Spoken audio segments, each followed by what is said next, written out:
ಕುಮಾರಸ್ವಾಮಿಯನ್ನು ನಿಲ್ಲಿಸ್ಬಿಟ್ಟು ನಾವು ಗೆಲ್ಸಿದ್ದೀವಿ. ಕುಮಾರಸ್ವಾಮಿ ನನ್ನ ಮೇಲೆ ಸೋತಿದ್ದಾರೆ. ನನ್ನ ತಮ್ಮ ಇದೇ ರೀತಿ ಇಂಡಿಪೆಂಡೆಂಟ್ ಒಂದೇ ಕ್ಯಾಂಡಿಡೇಟ್ ಹಾಕಿದ್ದೆ. ನಾನು ಮಂತ್ರಿ ಇರಲಿಲ್ಲ, ನಾನು ಮಂತ್ರಿ ಮಾಡಿರಲಿಲ್ಲ ನನ್ನನ್ನು ಸಿದ್ದರಾಮಯ್ಯನವರು.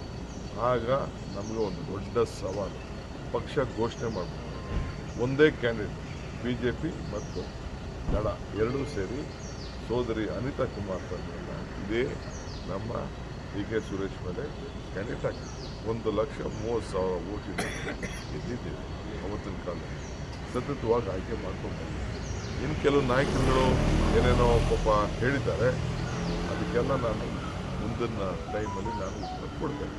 ಸೊ ನಮಗೆ ರಾಜಕಾರಣ, ಸಿಂಗಲ್ ಅಭ್ಯರ್ಥಿ ಏನು ನಮಗೇನು ಅಷ್ಟೇನಲ್ಲ. ಸತತವಾಗಿ ಹೋರಾಟ ಮಾಡ್ಕೊಂಡು ಬರ್ತೀವಿ, ಅದನ್ನು ಮುಂದುವರಿಸ್ತೀವಿ. ಇದು ನನ್ನ ವೈಯಕ್ತಿಕವಾಗಿ ಕಾಂಗ್ರೆಸ್ ಪಕ್ಷ ಮತ್ತು ಸಿದ್ಧಾಂತ. ಅವ್ರ ಪಾರ್ಟಿ ಯಾರು ಬೇಕಾದ್ರೂ ಮಾಡ್ಕೊಳ್ಳಿ, ನಾವು ಚಂದ್ರಪ್ಪನವ್ರನ್ನು ನಾವು ಕ್ಯಾರೆಕ್ಟ್ ಮಾಡಿದ್ವಿ. ಸ್ಟೇಟ್ ಲೀಡರ್ ಅಂತ ಕರ್ಕೊಂಡ್ಬಂದು ನಿಲ್ಲಿಸಿದ್ದಾರೆ. ನಿಮಗೆ ಗೊತ್ತಾಗಿದೆ, ಒಬ್ಬ ಸಿಟ್ಟಿಂಗ್ ಮಿನಿಸ್ಟರ್ನ ಟಿಕೆಟ್ ತಪ್ಪಿಸಿದ್ದಾರೆ.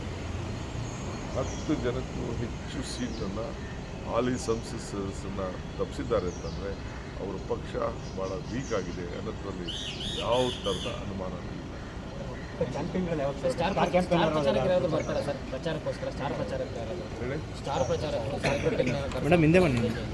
ನಾವು ರೆಗ್ಯುಲರ್ ಆಗಿ ನಮ್ಮ AICC ಅಧ್ಯಕ್ಷರು ನಮ್ಮಲ್ಲೇ ರಾಜೀವ್ ಗಾಂಧಿಯವರು, ರಾಹುಲ್ ಗಾಂಧಿಯವರು ಅವರು ನಾವು ಪಟ್ಟಿಲಿಟ್ಕೊಡ್ತೀವಿ. ಸೋನಿಯಾ ಗಾಂಧಿ ಪಟ್ಟಿಲಿಟ್ಕೊಡ್ತೀವಿ, ನಮ್ಮ ಪ್ರಿಯಾಂಕಾ ಗಾಂಧಿ ಪಟ್ಟಿಲಿಟ್ಕೊಡ್ತೀವಿ. ಬಟ್ ಇಡೀ ದೇಶ ಅವ್ರು ಕೂತ್ಬೇಕು.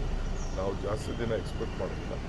ಅವ್ರು ಒಂದೊಂದು ದಿನ ಟೈಮ್ ಕೊಟ್ಟರೆ ಸಾಕು. ಖರ್ಗೆ ಸಾಹೇಬರು ಒಂದು 2-3 ದಿನ ಟೈಮ್ ಕೊಟ್ಟರೆ ಸಾಕು. ಅಷ್ಟರಲ್ಲಿ ನಾವು ಮ್ಯಾನೇಜ್ ಮಾಡ್ತೀವಿ. ಫಸ್ಟ್ ಫೇಸ್, ಸೆಕೆಂಡ್ ಫೇಸಲ್ಲಿ ಬೇರೆ ಮಾಡ್ತೀವಿ. Thank you.